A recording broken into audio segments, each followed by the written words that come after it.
This child is a. That's what I always do. They never catch me. Ain't nobody catch me. Ain't nobody catch me. Because you're too streetwise? Yup. I'm gonna be sliding. You mean? That's what makes me want to take the next bitch car. And all these hoes laughing like so funny. She's talking about the audience that they're laughing at us. I don't behave disrespectful. Catch me outside. How about that? Catch me outside. How about that? Catch me outside, how about that? Catch me outside, how about that? Catch me outside, how about that? I'm gay.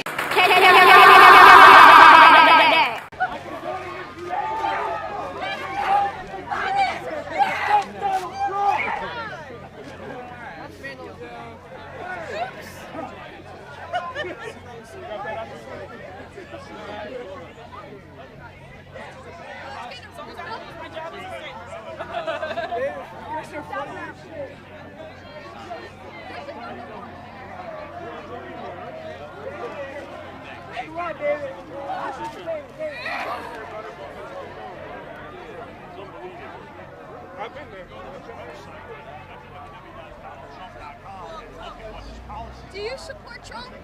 Do you? No, I do not support Trump. Why not? Because he's just a loser that is gay and has no life. Why do you think that? Because, do you see his haircut? Like, what kind of haircut is that? This is my brother, Christian Hoffman. So you really think Trump is gay?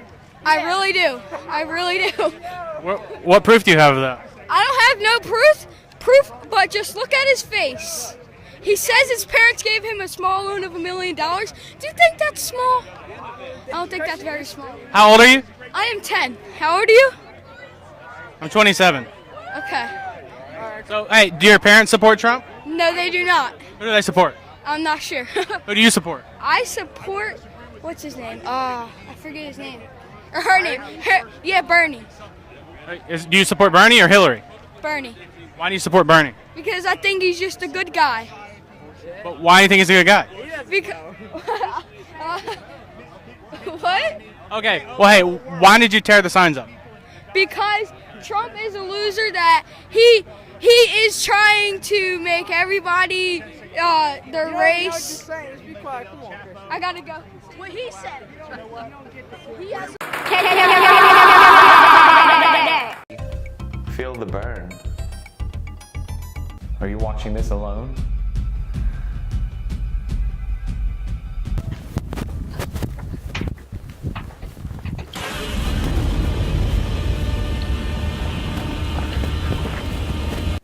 Rasengan! Oh, you feel how soft this is? It's so soft. Oh, it feels so good to touch. It's so smooth. Oh boy, I could do this all day. All day I can do up and down. My arm doesn't even get tired. Oh, this feels great. This feels fantastic. I love it. Please subscribe. Challenge accepted. Mother of God. Fuck yeah. Oh yeah. I lied. LOL. Me gusta. Seriously, are you fucking kidding me? No. Not bad. Okay. Пробуем. I don't give a fuck. I text you. Why you not text back? Forever alone. Ooh. The second tree is called the clip-off. According to Kabbalistic lore, the universe is composed of a series of dimensions, each called Sephirah, where energy that flows from the highest heaven slowly solidifies as it reaches each node until it arrives in the material world as matter. The roadmap for this descending energy is called the Tree of Life. Beginning at Kether, the highest knowable dimension, a pure and primal form of energy is given shape and polarity as it descends until finally reaching the physical world, called Malkuth. Malkuth, at the very bottom of the Tree of Life, is the material universe where humanity's day-to-day experiences take place. According to the Kabbalah, however, the whole of human experience is not limited to the material world, but also include the higher, more heavenly realms. It is said that the human physical body is nothing more than a mechanical perceiver for the higher and true selves. Between man and his true self, often called higher self or true will, lies two veils, and these two veils divide the consciousness of man into essentially two parts, his higher self and his lower self. The lower self represents humanity's primal and animal drives.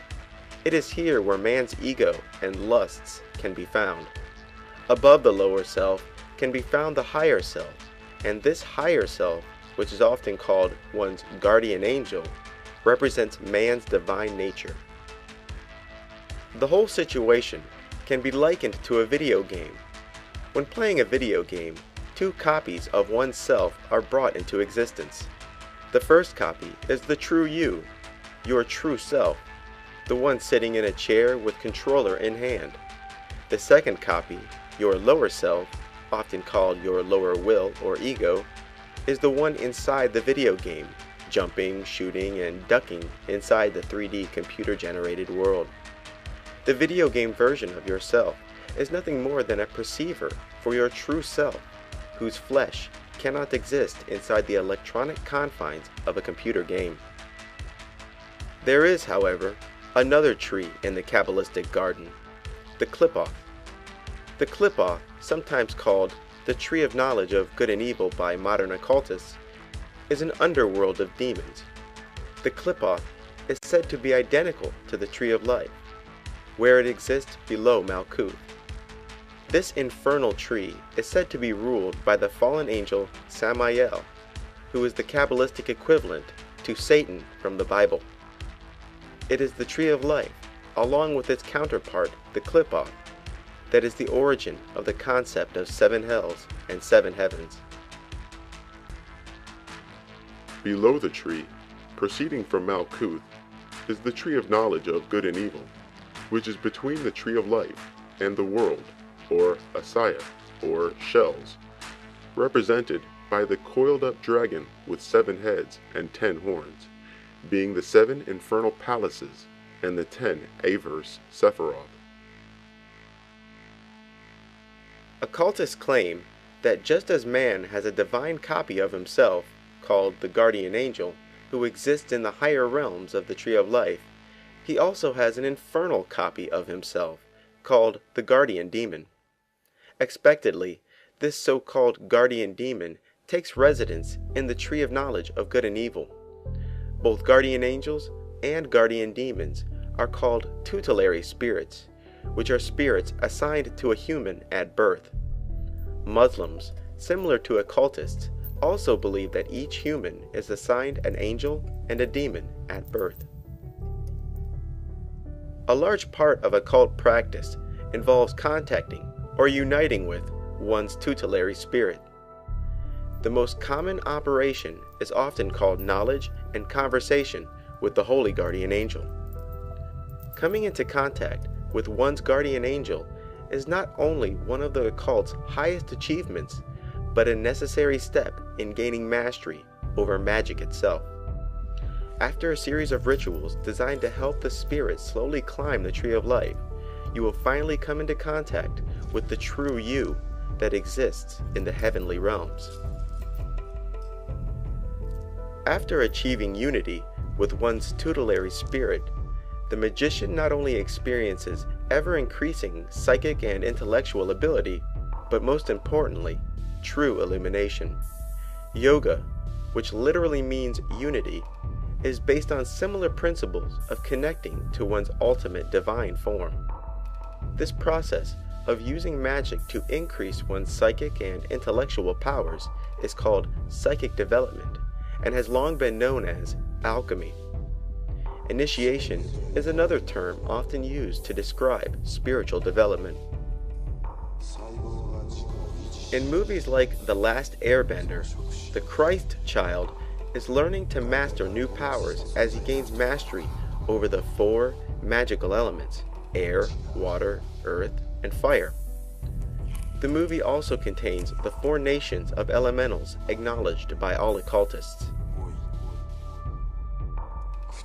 According to the official story, alchemy is the controlled transmutation of one metal to another. The very utterance of the word alchemy invokes in the commoner mental imagery of a medieval eccentric foolishly attempting to turn lead into gold. Magicians, both modern and ancient, have nurtured and enjoyed this misconception. As usual, these magicians cleverly conceal the truth of their work in symbols, while the profane tried in vain on account of taking the symbolic literal. The metals of alchemy have absolutely no relation to the physical manifestation of the metal. The minerals of alchemy have absolutely no relation to the physical mineral whose name it bared. The answer, in part, is to be found in the hexagram and the tree of life. The hexagram, falsely called the Star of David, is only connected to the Jewish people because of the Kabbalah. The hexagram is actually a symbol for the 7 of the 9 Sephiroth above the material plane. It is essentially a symbol of the 7 magical planets: the Moon, Mercury, Venus, the Sun, Mars, Jupiter, and Saturn. Each of these 7 planets are associated with and correspond to a particular metal. Further, each of those 7 of 9 Sephiroth above Malkuth also correspond to a particular metal.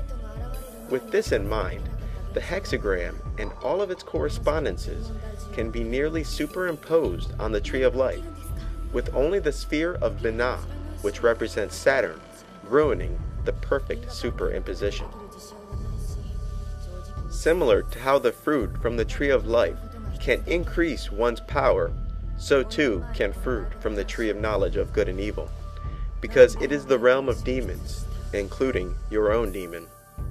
If you recall, Adam and Eve, after eating from the Tree of Knowledge, knew they were naked and made aprons for themselves with fig leaves. Could this be the reason why Masons wear aprons? Is the apron a symbolic reference to the fig leaves of Eden? Do they use the apron to express in a coded manner that they themselves have eaten the forbidden fruit and gained its powers? The Tree of Life is further divided into 3 pillars. The left pillar is the feminine pillar, represented by the moon or salt. The middle pillar is androgynous and is represented by both the planet and metal Mercury. And the right pillar is masculine, represented by the sun and the mineral sulfur. This symbolism is plainly apparent in almost every depiction of an alchemist or alchemical magic, because somewhere in the picture will be both the sun and the moon, the very essence of uniting opposites. The ancient alchemists were prone to veil their writings in obscure symbolisms, mythology, and various blinds. In this case, the principle of sulfur is not common sulfur or brimstone. Salt did not indicate common table salt, nor did mercury reflect the matter found in thermometers, quicksilver. There was an analog between these, but definitely not a one-to-one relationship. This blind hindered many a budding alchemist. The cover for the book Self-Initiation into the Golden Dawn Tradition says a mouthful with eyes to see. Below, a man blindfolded, being led by a white rabbit through two pillars and a long journey in the darkness, finally reaching the illuminated peak of the holy mountain, clearly symbolized by the unification of opposites. The picture brings to mind Alice following the white rabbit and falling into the rabbit hole, or even Neo from the movie The Matrix. In the movie, Neo is contacted by the rebels of the machines and told that the white rabbit will lead him to the truth of the Matrix. And similar to Guardian Angel lore, Neo is freed from his blindness and awakens to discover his true self, his true body. Like the example I illustrated earlier, Neo learns he was simply playing a video game the whole time. Both white and black magicians put great emphasis on gaining contact with one's holy guardian angel. Aleister Crowley, the most famous magician of the 20th century, made perfectly clear the importance of unity with one's holy guardian angel. It should never be forgotten for a single moment that the central and essential work of the magicians is the attainment of the knowledge and conversation of the holy guardian angel. Once he has achieved this, he must of course be left entirely in the hands of that angel, who can be invariably and inevitably relied upon to lead him to the further great step, crossing of the abyss and the attainment of the grade of the Master of the Temple. Aleister Crowley, along with most magicians both modern and ancient, believed that without acquiring contact with one's guardian angel, the practitioner would be left wide open to endless deceptions from the spirit world. Aleister Crowley, who himself was a black magician and Satanist, makes an interesting remark regarding the difference between white magic and black magic. As was said at the opening of the second chapter, the single supreme ritual is the attainment of the knowledge and conversation of the holy guardian angel. It is the raising of the complete man in a vertical straight line. Any deviation from this line tends to become black magic. Any other operation is black magic.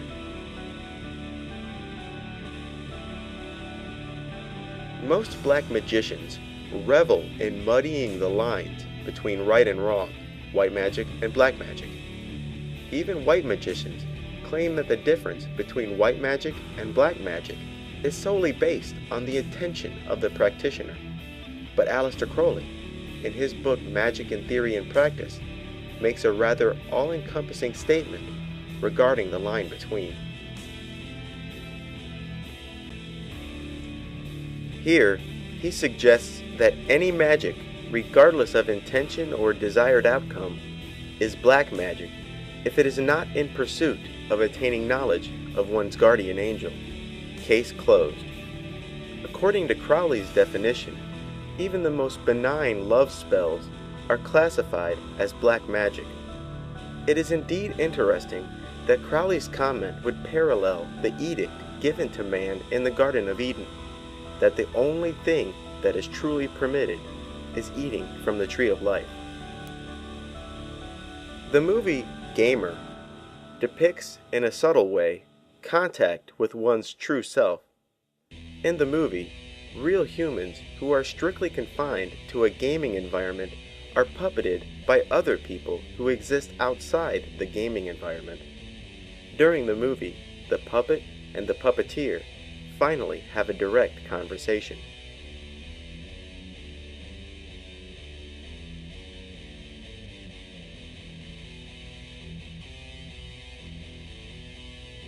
The mark of the beast is yet another biblical term which has been subject to endless speculation and interpretation. The term is found in the book of Revelation, which is the last book of the Bible. The Bible suggests that there will come a time when the Antichrist, also called the beast, will force all people to bear his mark, or his name, or the number of his name, in order to buy or sell goods. And he causeth all, both small and great, rich and poor, free and bond, to receive a mark in their right hand, or in their foreheads, and that no man might buy or sell, save he that had the mark, or the name of the beast, or the number of his name. Here is wisdom. Let him that hath understanding count the number of the beast, for it is the number of a man, and his number is 666. Because of its obscurity, this single passage has produced endless hours of speculation, and most of this speculation is in regards to the mark of the beast, rather than the means by which people will wear the name of the beast, or the number of the beast, which is 666. The occult, like many Christian prophecy speculators, have given the actual mark of the beast more attention than the method by which people will one day be forced to wear the name or number of the Antichrist. The mark of the beast, outside of occult circles, is commonly interpreted as a new kind of monetary exchange where computer chips serve as a form of identity in a cash-free society. This interpretation, where the mark of the beast is a computer chip embedded into one's body, is not, however, shared by members of the occult. In occult circles, the mark of the beast, sometimes called the mark of the devil or the mark of Cain, is a power granted by the devil which allows those with the mark to shapeshift from humans to hideous creatures. The most common description of those who are endowed with the mark of the beast parallel what are often called werewolves or lichens. It is said that the mark of the beast is the darkest form of spiritual alchemy, where those who desired it were forced to bargain their eternal souls to Satan. After being endowed with the mark of the beast, the individual can shapeshift at will. Those who claim to have been given the mark of the beast describe it as a form of self-deification, where they rise above the limits of human clay and are reborn in the image of the devil. The reason that the mark of the beast is also called the mark of Cain is that members of Satanism freely connect biblical Cain with the Antichrist, and further, they associate the mark that Cain was given with the mark of the beast itself. In the Bible, Cain, who was said to be the firstborn son of Adam and Eve, killed his brother Abel, after which God placed a mark on Cain and sent him away from his family. This mark placed on Cain was not only punishment, but prevented other people from killing him. Behold, thou hast driven me out this day from the face of the earth, and from thy face shall I be hid, and I shall be a fugitive and a vagabond in the earth. And it shall come to pass that everyone that findeth me shall slay me. And the Lord said unto him, Therefore whoever slayeth Cain, vengeance shall be taken upon him sevenfold. And the Lord set a mark upon Cain, lest any finding him should kill him. And Cain went out from the presence of the Lord, and dwelt in the land of Nod, on the east of Eden. The occult not only associates Cain and the mark placed upon him with the Antichrist and his mark, but also claim that Cain was in fact the son of Satan and the whore of Babylon, or Satan and Eve, rather than the son of Adam and Eve. Equinox, an Aleister Crowley publication, states, Their prince is Lams, Samael, the angel of poison and of death. His wife is the harlot, or woman of whoredom, and united they are called the beast. Thus the infernal trinity is completed, which is, so to speak, the averse and caricature of the supernal creative one. Samael is considered to be identical with Satan. In the first place, there is again the woman riding on the bull, which is the reflection of Babylon that rideth on the beast. And also there is an Assyrian legend of a woman with a fish, and also there is a legend of Eve and the serpent, for Cain was the child of Eve and the serpent, and not Eve and Adam. And therefore, when he had slayed his brother, who was the first murderer, having sacrificed living things to his demon, had Cain the mark upon his brow, which is the mark of the beast spoken of in the Apocalypse, and is the sign of initiation. Michael W. Ford, a modern satanic author, makes similar connections between Cain, his mark, and the Antichrist. I conjure thee, Cain, who is the earthly devil, who is the master of spirits, encircle and awaken within my flesh, my blood, my mind. By thy depths of which I will walk herein shall I become reborn, in the name and mark of the devil, whom I swear my spirit unto. I am myself the Redeemer and the bringer of the infernal pact, which holds no bounds nor mortal strain, yet my desires shall be filled by the eye within the blackened triangle. You will never be able to turn back from the path, as the lonely path of godhood shall be marked upon your brow as the mark of Cain. As you are shadow, allow yourself to grow close to this infernal king and enter his essence. Open your astral eyes as this shadow and understand you may take any form you wish. You are vampire, incubus, set-like, and immortal in essence. You become as Ahriman, the infernal king who shapes the world according to his desire. You may communicate and seek various points of congress with all goetic spirits in the dreaming plane. Your gate is the dream. This is the Sabbat body of which you shall go forth. Lilith drank the blood of man and bred her children from their seed, taken from nocturnal congress with those sleeping.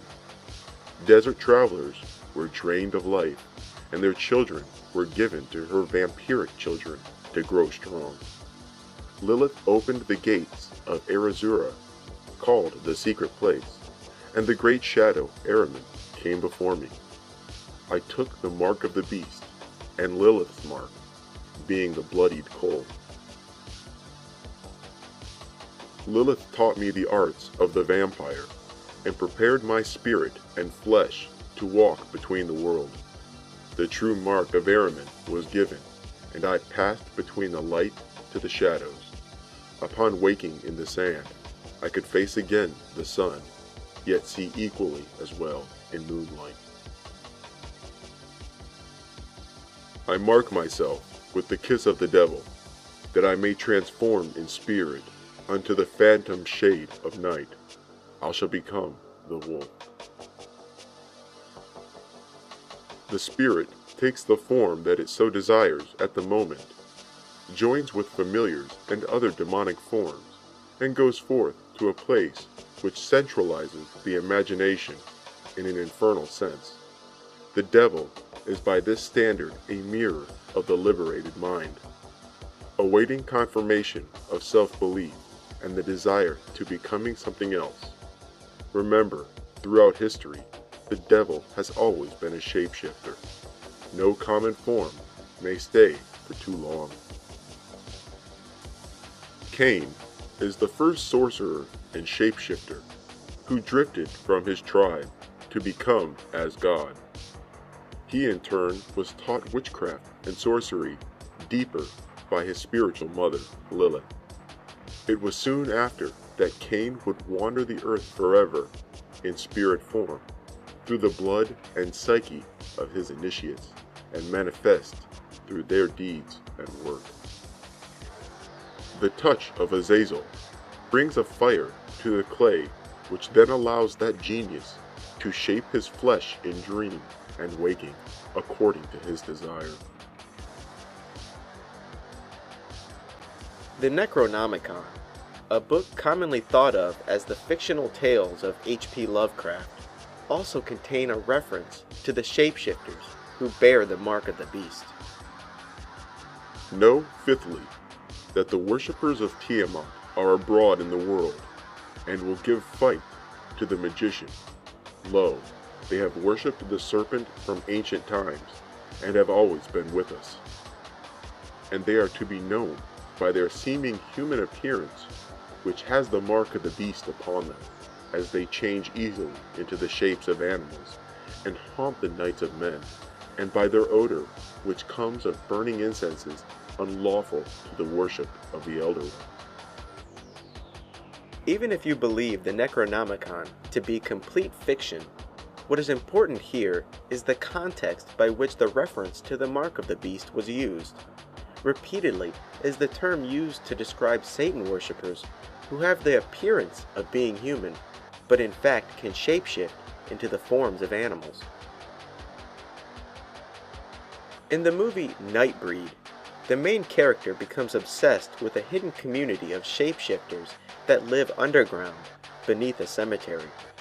Upon arriving, he is bitten by a red-colored monster who refers to himself as the Beast. After this, he begins to transform into a werewolf that thirsts for blood. After gaining entry to the underground community, he is initiated and welcomed into their tribe. Similar to the story of Cain, who was given the mark that prevents anyone from slaying him, his new condition as a werewolf makes it virtually impossible to kill him. In the movie, a character named Baphomet, the Baptizer, was the founder of this underground community of monsters. The Bible also associates the Antichrist with a personage called the Beast of the Sea. This character is so called because he is not only associated with the beast, who is the Antichrist, but also because he is said to rise up out of the sea. Its symbolic description is a scarlet-colored beast with 7 heads and 10 horns, and 10 crowns upon its 7 heads. The color scarlet is simply red, with a slight tinge of orange. And I stood upon the sand of the sea, and saw a beast rise up out of the sea, having 7 heads and 10 horns, and upon its horns 10 crowns, and upon its heads the names of blasphemy. The Bible also describes this multi-headed beast being ridden by a harlot wearing the colors scarlet and purple. This woman is described as the whore of Babylon and the mother of abominations.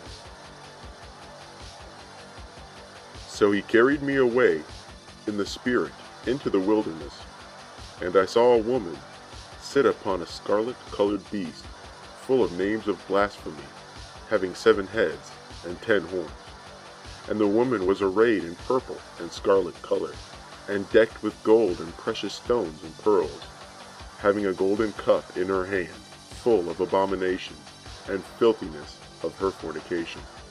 And upon her forehead was a name written, Mystery, Babylon the Great, the mother of harlots and abominations of the earth. The Bible identifies the 10 horns upon the 7 heads of the beast as 10 kings who will rule alongside the Antichrist. And the 10 horns which thou sawest are 10 kings, which have received no kingdom as yet, but receive power as kings 1 hour with the beast.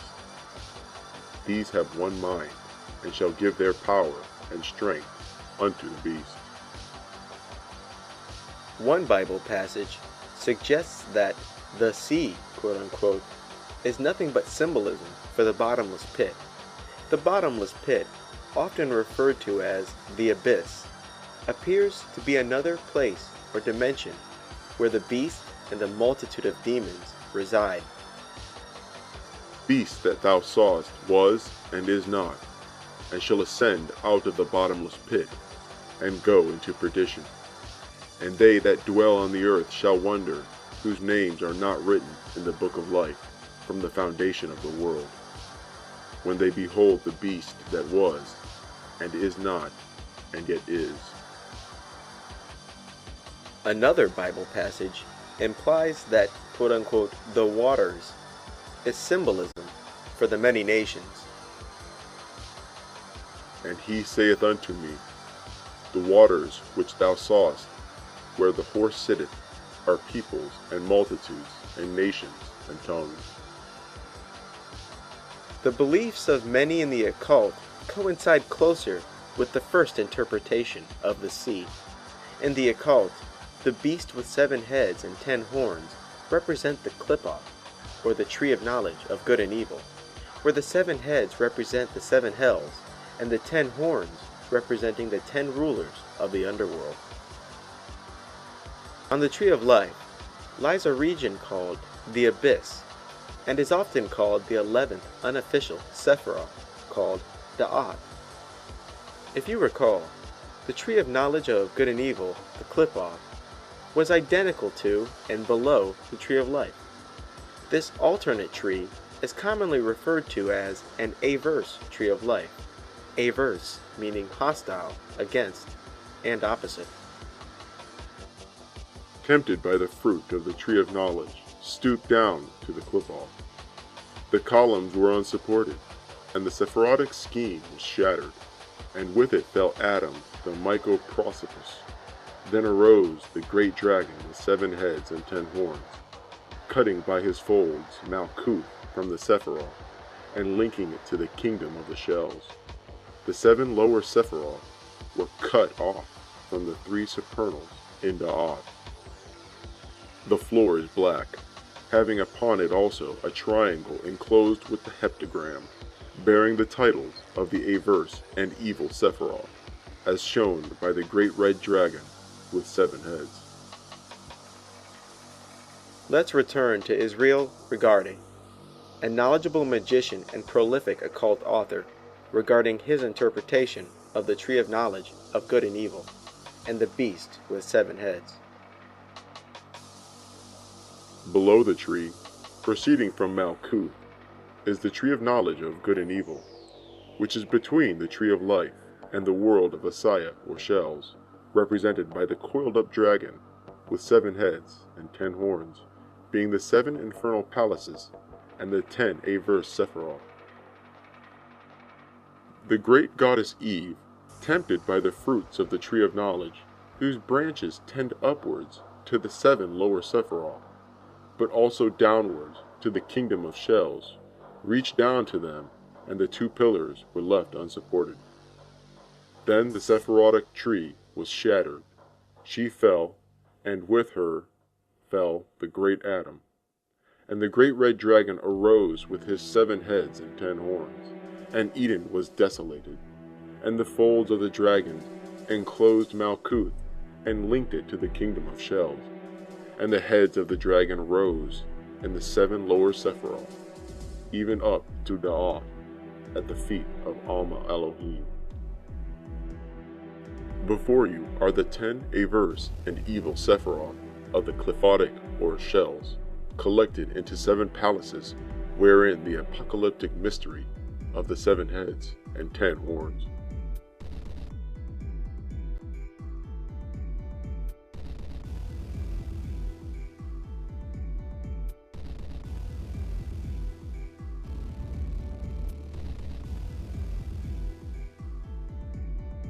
The Whore of Babylon, like the Mark of the Beast, has itself received endless speculation and interpretation from Christian prophecy speculators. And like the beast himself, the Whore of Babylon has often been equated with a nation, church, or some other human power structure. The most common of these speculations is that the Whore of Babylon represents the Catholic Church, and, predictably, this interpretation is shared by many of those who are not Catholic but Protestant, most notably the Seventh-day Adventists. Catholics, meanwhile, claim that the Whore of Babylon is in fact the city of Jerusalem, citing the great Jewish power which has risen in recent times. Jehovah's Witnesses declare that all other forms of Christendom is part of the apostate religion of Babylon the Great. Here is what the Bible says about the Whore of Babylon. So he carried me away in the spirit into the wilderness, and I saw a woman sit upon a scarlet-colored beast, full of names of blasphemy, having 7 heads and 10 horns. And the woman was arrayed in purple and scarlet color, and decked with gold and precious stones and pearls. having a golden cup in her hand, full of abominations and filthiness of her fornication. And upon her forehead was a name written, Mystery, Babylon the Great, the mother of harlots and abominations of the earth. And I saw the woman drunken with the blood of the saints, and with the blood of the martyrs of Jesus. And when I saw her, I wondered with great admiration. And the angel said unto me, Wherefore didst thou marvel? I will tell thee the mystery of the woman, and of the beast that carrieth her, which hath the 7 heads and 10 horns. Babylon the Great is described as an entity or city which is drunk from the blood of the saints and rules over the kings of the earth and uses sorcery to do so. It is also said that the beast which she rides upon will one day betray her and destroy her. Adding to the respectable list of interpretations for this most lambasted entity, the occult interprets the whore in a similar fashion as it interprets the beast, a singular, particular being with a power structure beneath it. Occultists associate the whore of Babylon with a number of mythological goddesses. In Egypt, she is Isis or Nut.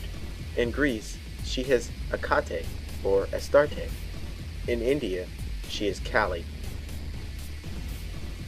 Lilith, Hilarion, Az, Sophia, and Tiamat are also frequently used names for this goddess. Interestingly, the whore of Babylon is commonly equated with the aforementioned Eve from the book of Genesis. She is often spoke of as the good and faithful wife, widowed, and finally becoming a host to some evil presence and becoming evil herself. In both the Bible as well as the occult, this goddess is crowned with many titles: the whore of Babylon, Babylon the Great, mother of harlots, mother of abominations, the scarlet woman, and so forth. She is also given titles like the bride of chaos and the bride of the beast, because it is said that she is now the consort of the Antichrist, rather than Adam. The occult not only associate her with vampires, but claims that she is the mother of a multitude of demons. It is also claimed by the occult, as well as the Bible, that Babylon will be, at least initially, in firm control of the beast. Those involved with witchcraft and Wicca worship the quote-unquote mother goddess, unaware that the whore of Babylon has similar titles like the mother goddess, the great mother, and Mother Earth. Further, this goddess is repeatedly associated with the moon, the number 7, the number 3, and the owl. Jack Whiteside Parsons, the brilliant rocket scientist and black magician, had much to say regarding his encounters with the Scarlet Woman. John Parsons, sometimes known as Jack Parsons, claims that he evoked the goddess and engaged in sexual congress with her. The goddess, according to Parsons, claims that she arrives in the midst of humanity in the form of avatars, using one body after another till her will and the will of the beast is fulfilled. Glory unto the scarlet woman, Babylon, the mother of abominations, that rideth upon the beast. For she hath spilt their blood in every corner of the earth, and lo, she hath mingled it in the cup of her whoredom. And I, Belarion, Antichrist, do lift up my voice and prophesy, and I say, I shall bring all men to the law of the beast 666, and in his law I shall conquer the world. And within 7 years of this time, Babylon, the scarlet woman Hilarion, will manifest among ye, and bring this my work to its fruition. Aleister Crowley has also made numerous references to the whore of Babylon as a singular entity who is both the mother and the concubine of the Antichrist. Yes, I, the beast, my scarlet whore bestriding me, naked and crowned, drunk on her golden cup of fornication, boasting herself my bedfellow, have trodden her in the marketplace, and roared this word that every woman is a star. This is the secret of the Holy Grail, that is the sacred vessel of Our Lady, the Scarlet Woman, Babylon, the mother of abominations, the bride of chaos, that rideth upon our Lord, the beast. Thou shalt drain out thy blood, that is thy life, into the golden cup of her fornication. Thou shalt mingle thy life with the universal life. Thou shalt keep not back one drop. Of all the occult writers, it is Michael Ford, as usual, who has the most to say about the satanic perspective regarding the Whore of Babylon.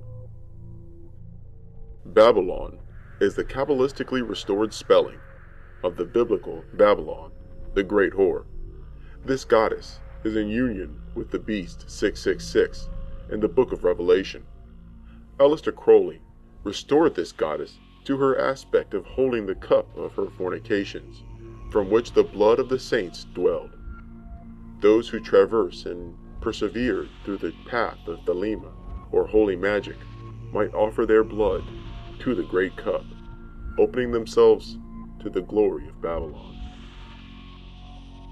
The queen of the witches, Sabat, is none other than Lilith, known in Persian mythology as or Je, the harlot who is the embodiment of sexual power.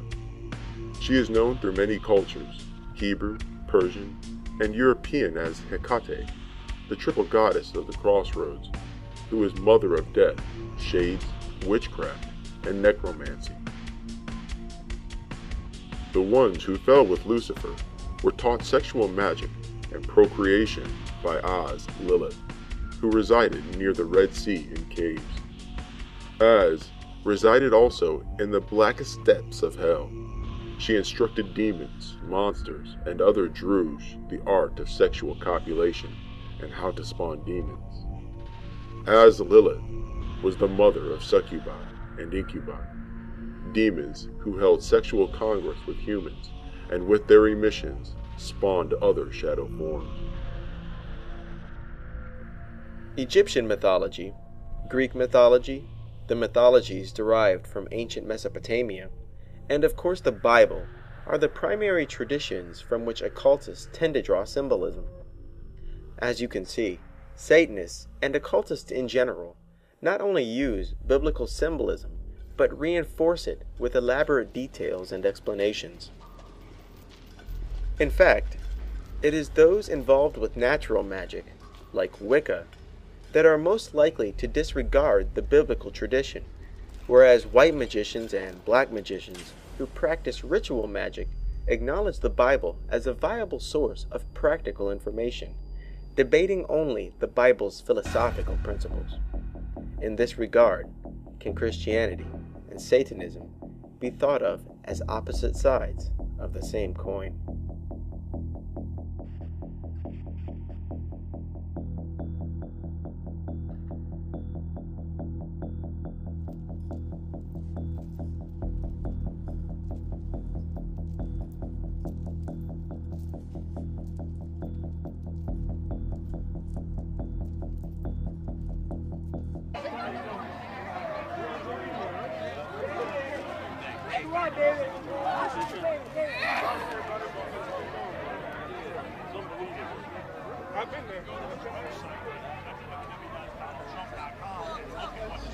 Do you support Trump?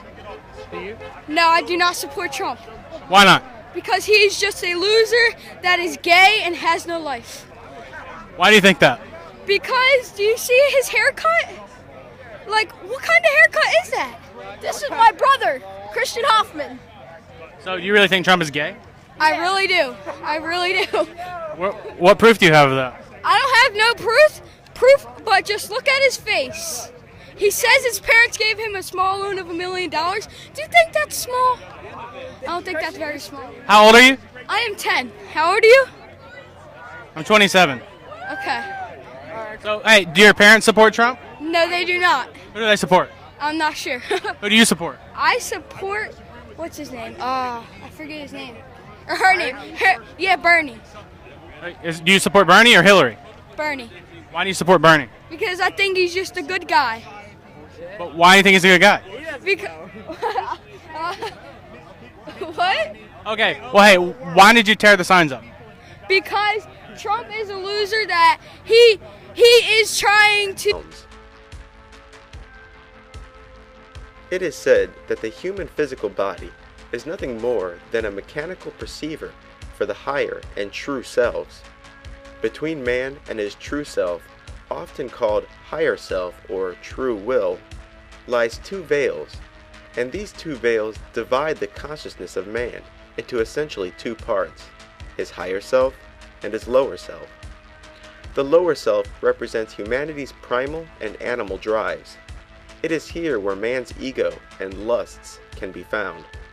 Above the lower self can be found the higher self, and this higher self, which is often called one's guardian angel, represents man's divine nature. The whole situation can be likened to a video game. When playing a video game, two copies of oneself are brought into existence. The first copy is the true you, your true self, the one sitting in a chair with controller in hand. The second copy, your lower self, often called your lower will or ego, is the one inside the video game, jumping, shooting, and ducking inside the 3D computer-generated world. The video game version of yourself is nothing more than a perceiver for your true self, whose flesh cannot exist inside the electronic confines of a computer. To make everybody the race. I gotta go. What he said. He has Feel the burn. Are you watching this alone?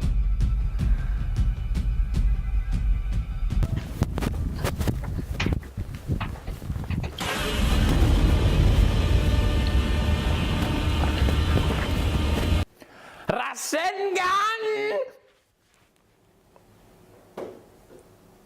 Oh, you feel how soft this is? It's so soft. Oh, it feels so good to touch. It's so smooth. Oh boy, I could do this all day. All day I can do up and down. My arm doesn't even get tired. Oh, this feels great. This feels fantastic. I love it. Please subscribe. Challenge accepted. Mother of God. Fuck yeah. Oh yeah. I lied. LOL. Me gusta. Seriously. Are you fucking... This child is a That's what I always do. They never catch me. Ain't nobody catch me. Ain't nobody catch me. because you're too streetwise. Yup. I'm gonna be sliding. You. That's what makes me wanna take the next bitch car. And all these hoes laughing like so funny. Just talking at the audience that they're laughing at us. I don't behave disrespectful. Catch me outside. How about that? Catch me outside. How about that? Catch me outside. How about that?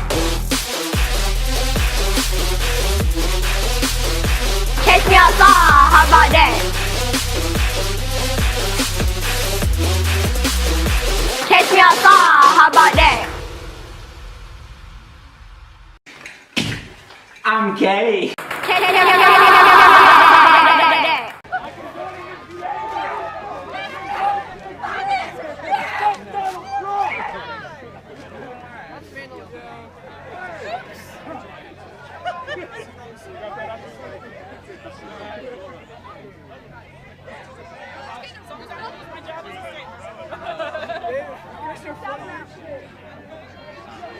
Kidding me? No.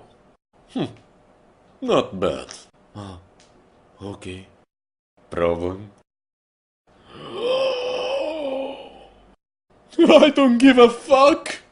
I text you, why you don't text back? Forever alone. Ooh. The second tree is called the Clip-Off. According to Kabbalistic lore, the universe is composed of a series of dimensions, each called Sephirah, where energy that flows from the highest heaven slowly solidifies as it reaches each node until it arrives in the material world as matter. The roadmap for this descending energy is called the Tree of Life. Beginning at Kether, the highest knowable dimension, a pure and primal form of energy is given shape and polarity as it descends until finally reaching the physical world, called Malkuth. Malkuth, at the very bottom of the Tree of Life, is the material universe where humanity's day-to-day experiences take place. According to the Kabbalah, however, the whole of human experience is not limited to the material world, but also include the higher, more heavenly realm.